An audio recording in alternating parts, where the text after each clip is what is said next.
अच्छा जी, अब स्टार्ट करते हैं नेक्स्ट टॉपिक, परट्यूसिस यानी वूपिंग कफ जिसको कहा जाता है। ठीक है, इसको कॉमनली वूपिंग कफ कहते हैं। हाईली कंटीजियस बैक्टीरियल इन्फेक्शन है जो कि रेस्पिरेटरी सिस्टम को अफेक्ट करता है। ठीक है, पार्टिकुलरली इन्फेंट्स और यंग चिल्ड्रन के लिए ये डेंजरस है और एक मेजर कंसर्न है पीडियाट्रिक्स में। इसका इन्होंने सबसे पहले एक केस प्रेजेंट किया है कि 3 month old infant has 6 day history of mild cough. ठीक है, 6 दिन से बच्चे को माइल्ड कफ है, 3 महीने का बच्चा है। There is thick nasal secretion, ठीक है, थिक सी नेज़ल सिक्रीशंस भी हैं। पुअर फीडिंग, लेकिन फीवर नहीं है बच्चे को। अच्छा, पिछले 10 घंटों में she has developed spasmodic coughing with vomiting. इसको कहते हैं पोस्ट ट्यूसिव इमेसिस, यानी कि खांसी के बाद उसको वॉमिटिंग हुई है, स्पाज्मोडिक कफिंग हुई है, उसके बाद वॉमिटिंग एंड साइनोसिस एपनिया की वजह से। She is losing weight. There are no examination finding between coughing spells. ठीक है, chest radiograph shows peribronchial thickening. Complete blood count reveals 30,000 white blood cells with 95% lymphocytes, यानी उसको लिम्फोसाइटोसिस भी है। ठीक है, तो ये एक टिपिकल केस है परट्यूसिस का। देखेंगे कैसे, जब हम ये पढ़ेंगे टॉपिक तो आपको ये ज़्यादा अच्छे से समझ आएगा। ठीक है, सबसे पहली बात कि परट्यूसिस होता क्यों है। देखिए, परट्यूसिस का मतलब ही है इंटेंस कफ। इंटेंस कफ जो कि बॉर्डेटेला परट्यूसिस की वजह से हो। बॉर्डेटेला परट्यूसिस ना एक बैक्टीरिया है, ग्राम नेगेटिव कोकोबैसिलस है। ठीक है, और ये हाईली कंटीजियस डिजीज़ होती है परट्यूसिस, रेस्पिरेटरी ट्रैक की, जो 2 साल से कम उम्र वाले बच्चों को अफेक्ट करती है, अंडर 2 years ऑफ एज। ठीक है रेस्पिरेटरी ट्रैक का इन्फेक्शन है ग्राम नेगेटिव कोकोबैसिलस की वजह से, और बॉर्डेटेला परट्यूसिस करवा रहा है। परट्यूसिस का अपना मतलब है इंटेंस कफ। ठीक है, अगर हम डिफ़ाइन करें परट्यूसिस को तो prolonged respiratory illness characterized by paroxysmal coughing and inspiratory whoop, ये इसकी डेफिनेशन होगी। ठीक है, क्या है डेफिनेशन? प्रोलॉन्ग्ड रेस्पिरेटरी इलनेस जिसमें पैरोसिस्मल कफिंग हो रही है प्लस इंस्पायरेटरी वूप, तो उसको हम कहते हैं परट्यूसिस। इसमें पॉजिटिव एजेंट है बॉर्डेटेला परट्यूसिस। मोड ऑफ ट्रांसमिशन इसका याद रखें, रेस्पिरेटरी ड्रॉपलेट्स के ज़रिए और सिक्रीशंस के ज़रिए होता है, और इस डिज़ीज़ को हम वूपिंग कफ भी कहते हैं, या मोस्ट कॉमनली इसको 100 day कफ भी कहा जाता है।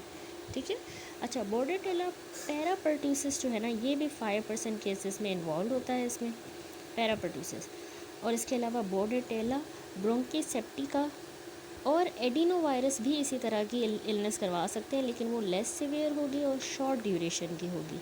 ठीक है, तो परट्यूसिस लाइक इलनेस या परट्यूसाइड सिंड्रोम भी उनको कहा जाता है, जो इन बाकी बैक्टीरिया से होता है। ठीक है, परट्यूसाइड सिंड्रोम या परट्यूसिस लाइक इलनेस, ये शॉर्ट ड्यूरेशन है, लेस सीवियर है।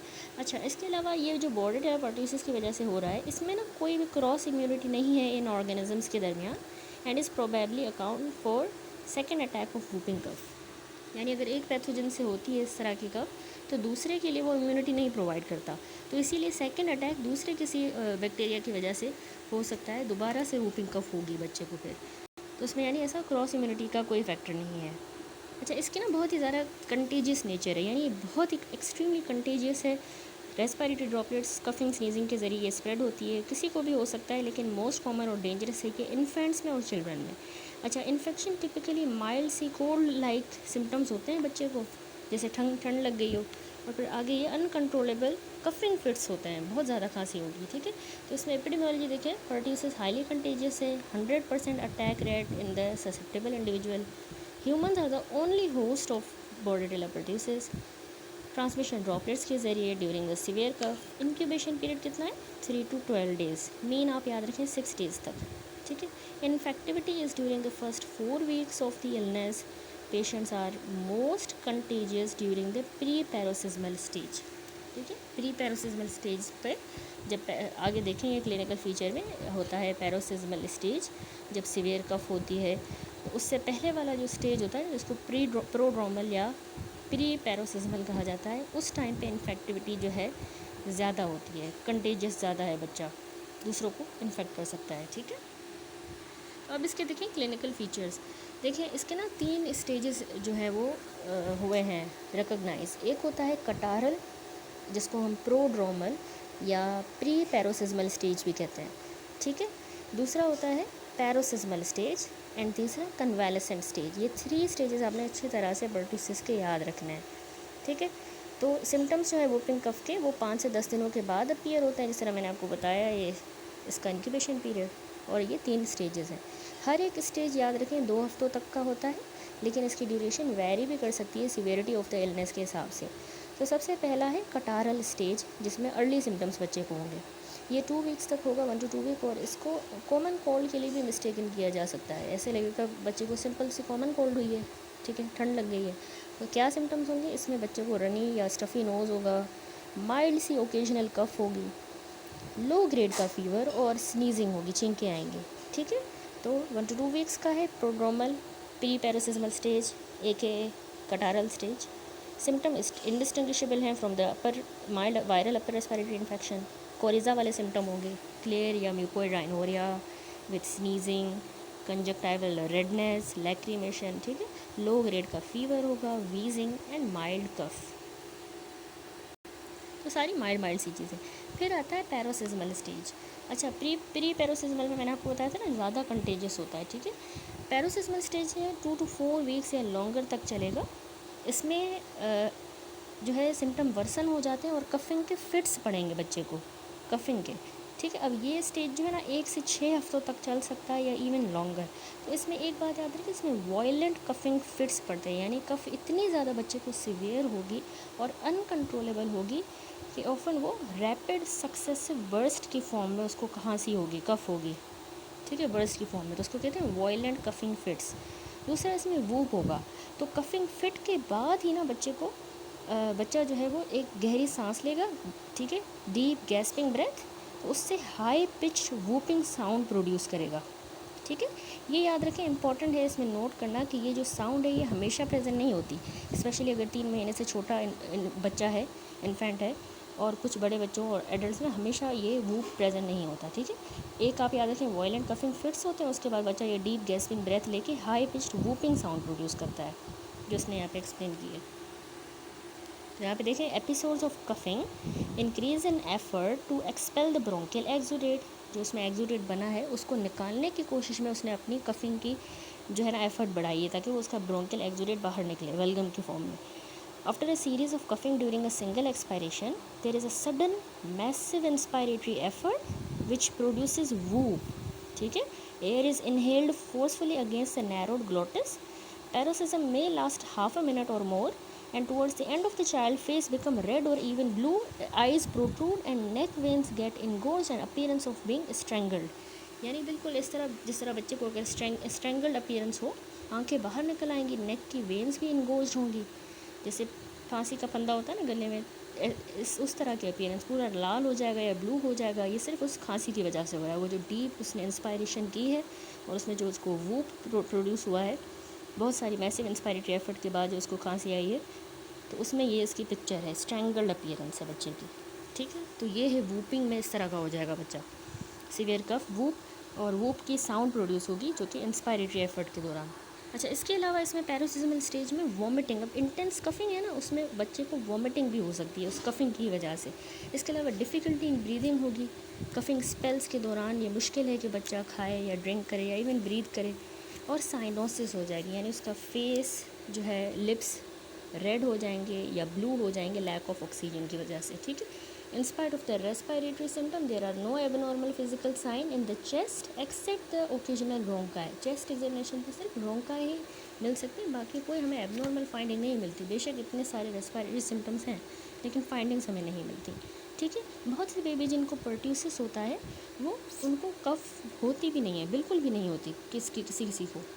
इंस्टेड उनको लाइफ थ्रेटनिंग पॉजेज आते हैं इन द ब्रीदिंग, यानी उनको एपनिया होता है या स्ट्रगल टू ब्रीथ, और उसकी वजह से वो ब्लू हो जाते हैं।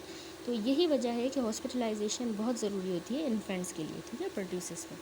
तो ये हो गया पैरोसिस्मल स्टेज, जिसमें सीवियर कफ थी, स्ट्रैंगल्ड अपीयरेंस और वूप साउंड। थर्ड आता है कन्वालेसेंट स्टेज। कन्वालेसेंट जो है ना 1 to 2 वीक्स तक लास्ट करता है, या हम कह सकते हैं हफ्ते से महीने तक। इसमें लेस सीवियर कफ होती है और पैरोसिज्म ऑफ वूप जो था वो डिसअपीयर हो जाएगा, ठीक है। Episode of cough become less frequent, अब लेस फ्रीक्वेंट है उसकी खांसी और लेस सीवियर है, और पैरोसिज्म ऑफ वूप भी उसका डिसअपीयर हो जाएगा। फिर आती है कॉम्प्लिकेशंस, ठीक है। यहाँ पे हमने सारे इसके क्लिनिकल फीचर्स देखे, catarrhal stage, paroxysmal stage and convalescent stage. अब कन्वालेसेंट स्टेज के बाद कॉम्प्लिकेशंस देखें। बच्चे को वूपिंग कफ हुआ है बॉर्डेटेला परट्यूसिस की वजह से, तो क्या कॉम्प्लिकेशंस हो सकती हैं? सबसे पहला ब्रोंकोनमोनिया।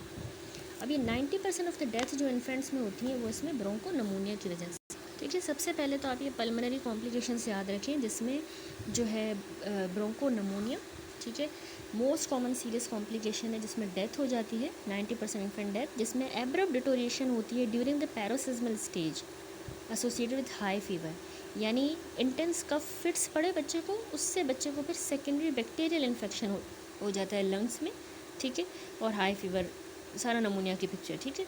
दूसरा पल्मोनरी में एपनिया भी होता है, जो मैंने आपको बताया ना, किसी बच्चे को पॉज इन ब्रीदिंग आएगा, एपनिया होगा तो ऑक्सीजन नहीं जाएगी, बच्चा ब्लू हो जाएगा, ठीक है, तो ये डेंजरस सिम्टम है।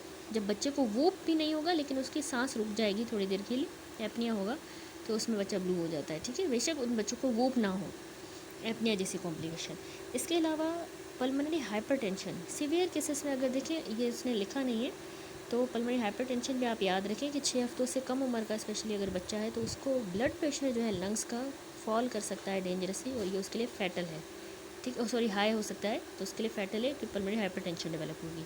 एंड लास्टली रेस्पिरेटरी फेलियर, बहुत ज़्यादा इंटेंस कफिंग, म्यूकस बिल्डअप, ये रेस्पिरेटरी फेलियर करवा सकते हैं। इसके अलावा एटेलेक्टेसिस भी म्यूकस प्लग्स की वजह से है, लेटर ब्रोंकिक्टेसिस अगर हो जाए तो बच्चे को लंग कोलैप्स, एटेलेक्टेसिस हो सकता है। इंटरस्टिशियल या सबकुटेनियस इम्फाइसीमा भी इसकी कॉम्प्लिकेशन है, ठीक है। ओटाइटिस मीडिया एंड साइनोसाइटिस, यानी ये भी सेकेंडरी इन्फेक्शंस की वजह से हो रहा है, ओटाइटिस मीडिया एंड साइनोसाइटिस, ठीक है, ड्यू टू न्यूमोकोकस। कन्वर्जन्स, अब देखिए न्यूरोलॉजिकल में बच्चे को कन्वर्जन्स हो सकते हैं, ये ब्रेन को ऑक्सीजन नहीं मिल रही ना सीवियर कफिंग फिट्स के दरमियान, तो इसलिए 4% इन्फेक्ट्स को कन्वर्जन्स एंड कोमा हो सकता है। और एक और है इंसेफेलोपैथी भी होती है, इसमें बहुत ज़्यादा इंटेंस कफिंग है, ऑक्सीजन नहीं मिल रहा ब्रेन को, तो ब्रेन स्वेल हो जाएगा और उससे सीजर्स होते हैं, permanent brain damage and death, ठीक है। इसके अलावा बच्चे को रेयरली एपिस्टेक्सिस हो सकता है, नोज़ ब्लीडिंग, रेटाइनल एंड सब कंजक्टाइवल हेमरेज हो सकती है, ठीक है। रीएक्टिवेशन ऑफ क्विएसेंट ट्यूबरक्यूलोसिस, ठीक है, सब कंजक्टाइवल हेमरेज, क्योंकि देखिए ब्लड वेसल्स जो हैं आइज़ की, वाइट ऑफ द आई की बर्स्ट कर जाएंगी, तो बहुत ज़्यादा कफिंग प्रेशर की वजह से। इसी तरह रिब फ्रैक्चर भी हो सकता है उसके खांसने की वजह से, रेक्टल प्रोलैप्स बच्चों में, यूरिनरी इनकॉन्टिनेंस, एब्डोमिनल हर्निया, इतनी ज़्यादा इसमें सीवियर कफिंग होती है, ठीक है। फेंटिंग या लॉस ऑफ कॉन्शियसनेस, ये सारी चीज़ें, पिछली कोई क्विएसेंट टीबी है तो वो भी रीएक्टिवेट हो सकती है। एंड मेल न्यूट्रिशन, ठीक है, मेल न्यूट्रिशन में फॉलो, तो ये सारी इसमें कॉम्प्लिकेशंस है परट्यूसिस की। अब डायग्नोज हम कैसे करते हैं कि बच्चे को ये इन्फेक्शन हुआ है बॉर्डेटेला परट्यूसिस का, तो उसमें याद रखें कि नेज़ोफेरेंजियल स्पेसिमेन लिया जाता है यूजिंग द एस्पायरेट, या फिर हम जो है NP स्वैब लेंगे, ठीक है, नेज़ोफेरेंजियल स्वैब लेंगे। गोल्ड स्टैंडर्ड है कि कल्चर किया जाए यूजिंग स्पेशल मीडिया, जैसे कि रीगन लोवी एगार, ठीक है, यहाँ पे मैं लिख देती हूँ, रीगन लोवी एगार, इस पर जो है कल्चर किया जाता है, यही इसमें गोल्ड स्टैंडर्ड है। इसके अलावा परट्यूसिस के एंटीजन को डिटेक्ट करने के लिए हम PCR भी करते हैं, ठीक है, वैसे कल्चर जो है गोल्ड स्टैंडर्ड है लेकिन PCR भी किया जाता है उसके लिए, तो इन्वेस्टिगेशंस हो गई। इसके अलावा CBC है, तो CBC में हमें देखें लिम्फोसाइटोसिस मिलता है, ठीक है, ज़्यादा होंगे ल्यूकोसाइट्स, और सीरोलॉजी में एंटीबॉडीज़ मिलती हैं बॉर्डेटेला परट्यूसिस के अगेंस्ट। तो there is a leukocytosis, count varies from 15,000 to 1 lakh cells per millimetre cube, जिसमें भी 70 to 80% लिम्फोसाइट्स होंगे, तो लिम्फोसाइटोसिस मिल रहा है, याद रखें परट्यूसिस में, ठीक है, absolute lymphocytosis near the end of the catarrhal stage. Catarrhal stage जो था ना जिसमें माइल्ड से सिम्टम्स से कोरिजात की तरह, उसके एंड में हमें ये मिलेगी CBC पे। एंड ड्यूरिंग पैरोसिसमल स्टेज में भी polymorph nuclear leucocytosis suggest a secondary bacterial complication. अगर हमें न्यूट्रोफिल्स का मिल रहा है ल्यूकोसाइटोसिस, तो वो सजेस्ट करेगा कोई ना कोई दूसरा बैक्टीरियल कॉम्प्लिकेशन भी हुआ है, कहीं और भी इन्फेक्शन है, ठीक है। इसके अलावा हम फ्लोरोसेंट एंटीबॉडी स्टेनिंग करते हैं नेज़ोफेरेंजियल सिक्रीशंस की, तो वो रैपिड और स्पेसिफिक डायग्नोसिस प्रोवाइड करेगा डायरेक्टली इफ अवेलेबल। तो एंटीबॉडी टाइटर देखेंगे, CBC में ल्यूकोसाइटोसिस है, बाकी गोल्ड स्टैंडर्ड में कल्चर है। अर्ली स्टेजेस में diagnosis confirm by swab which are cultured on the Bordet Gengou media at the bed side, ठीक है। याद रखिएगा जो क्लासिक मीडिया है बॉर्डेटेला का, वो यही है बॉर्डेड जेंगू मीडियम, ठीक है, और इसमें जो है पोटैटो एक्सट्रैक्ट होता है, ग्लाइसरोल ब्लड होता है शीप या होस का, ये हमने पढ़ा था माइक्रोबायोलॉजी में, ठीक है। दूसरा ये रीगन लोवी मीडियम जो है ये चारकोल ब्लड होता है, मोस्ट कॉमनली ये भी यूज़ होता है इसकी आइसोलेशन के लिए। इसमें चारकोल और हॉर्स ब्लड होगा एंड एंटी माइक्रोबियल एजेंट्स होते हैं, ठीक है। तो ये 2 मीडिया यूज़ होते हैं। इसके अलावा इन्वेस्टिगेशन में याद रखें कि चेस्ट एक्सरे, उसमें हमें क्या फाइंडिंग्स मिलती हैं, perihilar infiltrates, shaggy border of the heart, atelectasis या एम्फाइसीमा, ठीक है, जो उसकी कॉम्प्लिकेशंस भी डेवलप हो गई हैं। तो ये फाइंडिंग्स हमें एक्सरे पे मिल सकती हैं। और एटेलेक्टेसिस जैसी कॉम्प्लिकेशंस को भी रूल आउट करने के लिए हम बच्चे में एक्सरे भी करवाएंगे, चेस्ट एक्सरे, ठीक हो गया। तो ये हुई डायग्नोसिस। अब मैनेज किस तरह करना है, वैसे तो जनरल जो मैनेजमेंट है उसमें हमने बच्चे को एडिक्वेट हाइड्रेशन देनी है, ठीक है। सिंपली मैं पहले एक्सप्लेन कर देती हूँ कि adequate hydration and nutrition. Convergence अगर हो रही हैं तो उसके लिए डायाज़ेपाम देंगे और ओरल फिनोबार्बिटोन, ठीक है। पहले 5 दिन जब उसका ट्रीटमेंट चलेगा बच्चे का, तब उसको आइसोलेट रखना है, ठीक हो गया। फिर आती है एंटीबायोटिक, तो स्पेसिफिक जो है या तो एनी ऑफ द वन, या एरिथ्रोमाइसिन या एजीथ्रोमाइसिन देंगे। एंड लास्टली फिर प्रिवेंशन।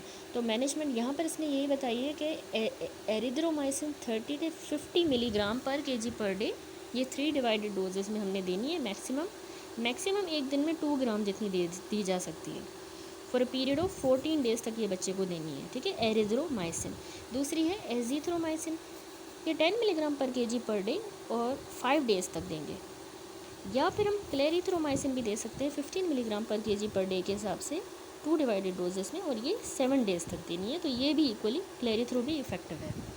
बहुत ज़्यादा अगर सीवियर केस है तो रेस्पिरेटरी इश्यूज़ भी हैं ऑब्वियसली बच्चे को, तो उसमें हम फिर तो सीवियर केसेस में जो है कॉर्टिकोस्टेरॉइड्स और साल्ब्यूटामोल नेबुलाइजेशन जो है ये भी इसमें इफेक्टिव रहती है, ठीक है, क्योंकि वो रेस्पिरेटरी इलनेस को जो है क्योर करने में। ब्रोंकोडाइलेटर है साल्ब्यूटामोल, और दूसरा हम कॉर्टिकोस्टेरॉइड्स देंगे, लेकिन सीवियर केस में। अब फिर आते हैं कुछ जनरल मेजर्स। देखिए, यंग इन्फेंट जो पार्टिकुलरली 6 महीनों से कम उम्र का है, उसको हमने हॉस्पिटलाइज़ करना होगा। वही बात, क्योंकि हमने देखा कि कुछ बच्चों को वूप नहीं होता इस कंडीशन में, पर्ट्यूसिस इन्फेक्शन में वूप नहीं होता, और फिर भी वो ब्लू हो जाते हैं। उसकी वजह ये होती है कि उनको पॉज इन ब्रीदिंग आता है, यानी एपनिया का स्पेल्स होते हैं। तो इसीलिए इनको हॉस्पिटलाइजेशन बहुत ज़रूरी होती है। इसके अलावा it is important to maintain an adequate hydration and nutrition, ठीक है। Frequent small feedings are recommended, nasogastric tube feeding and parenteral fluids may be necessary in serious cases. Oxygen and gentle suction may be required to remove profuse viscid secretions, ठीक है, उसके लिए हम oxygenation and gentle suctioning करेंगे। Child's posture should be adjusted to allow him to get rid of his secretions, ठीक है, postural drainage जिसको हम कहते हैं। Sedation और cough mixtures play only a minor part, तो उनकी इतनी इंपॉर्टेंस नहीं है। मिस्ट थेरेपी भी अवॉइड करनी है, ठीक है, ह्यूमिडिटी नहीं प्रोवाइड करनी। Convulsions are treated by injectable diazepam या फिर ओरल फिनोबार्बिटोन, ठीक है, मैंने बताया ये कन्वर्जेंस के लिए देंगे। And isolate the patient for the first 5 days of therapy, 5 days तक अपने याद रखना है, उसको हमने आइसोलेट रखना है। प्रिवेंशन क्या है, पर्ट्यूसिस की वैक्सीन है जो कि डीपीटी की वैक्सीन का ही पार्ट है, इम्यूनाइजेशन वाले चैप्टर में हम देख चुके हैं, ठीक है। Close contact of less than 7 years of age who have completed 4 doses of DPT vaccine should receive a booster dose of diphtheria if 3 years have been passed since the last booster dose of DPT. They should also be given erythromycin. यानी ऐसे close contact जो 7 years की as के कम वाले बच्चे हैं और उनके 4 डोजेस DPT वैक्सीन के कंप्लीट हो चुके हैं, तो उनको हम डिप्थेरिया का बूस्टर डोज भी देते हैं, ठीक है। उनको ज़रूर देना है डिप्थेरिया का बूस्टर डोज अगर उनके लास्ट बूस्टर डोज को 3 साल गुजर चुके हैं, डीपीटी को दिए हुए 3 साल गुजर चुके हैं, तो हम उनको डिप्थेरिया का बूस्टर देंगे और साथ में एरिथ्रोमाइसिन भी देनी है। And lastly, what is the prognosis. Mortality rate pertussis में लेस दैन 1% है। 5 महीने की उम्र से कम जो इन्फेंट है उनमें मॉर्टेलिटी रेट अप टू 40% हो सकता है, ठीक है, लेस दैन 5 month वाले। तो जो इंडेमिक या एपिडेमिक एरियाज़ हैं इस डिज़ीज़ के, वहाँ पे वैक्सीन हमने देनी होती है बच्चों में। जो 2 weeks की एज के बच्चे होते हैं तो उनको हम इंडेमिक या एपिडेमिक एरियाज़ में लाजमी वैक्सीनेट करते हैं, क्योंकि वही बात कि इन बच्चों में मॉर्टेलिटी ज़्यादा है। जहाँ पे भी एपिडेमिक है या एंडेमिक है, always must vaccinate. Lastly, cause of death क्या है। मोस्ट केसेस में जो कॉज ऑफ डेथ है वो है नमोनिया, जिस तरह हमने देखा इसकी कॉम्प्लिकेशंस है नमोनिया, या कोई और जो पल्मोनरी कॉम्प्लिकेशंस मैंने बताए हैं उनकी वजह से पर्ट्यूसिस में डेथ होती है। इसके अलावा एस्फिक्सिया या फिर इंसेफेलोपैथी, ठीक है। तो ये इसमें कॉज ऑफ डेथ बनता है। दैट्स इट, ये टॉपिक कंप्लीट हुआ। नेक्स्ट वीडियो से इंशाल्लाह अगला टॉपिक टेटनस से स्टार्ट करेंगे।